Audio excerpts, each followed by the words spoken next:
வணக்கங்க. நம்ம ஈஸியாக சுறா புட்டு பண்ணுறத பார்க்கலாமா? வாங்க.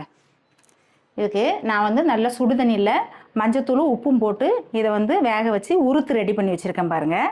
சுறா மீன், வெங்காயம் எடுத்து வச்சுருக்கேன், பச்சை மிளகா, கருவேப்பிலை, மல்லி, இஞ்சி, பூண்டு சதைச்சி வச்சுருக்கேன்.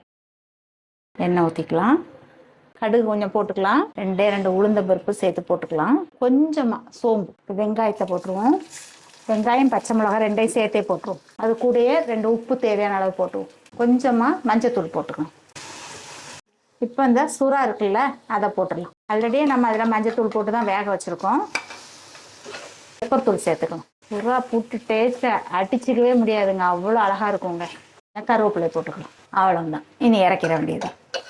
சூப்பரான சுறா புட்டு ரெடி ஆயிடுச்சு பாருங்கள். சூப்பராக இருக்குது பார்த்தீங்களா? இதே மாதிரி மணக்க சுவையான சுறா புட்டு செஞ்சு நீங்களும் அசத்துங்க. ஓகேங்களா? பாய்.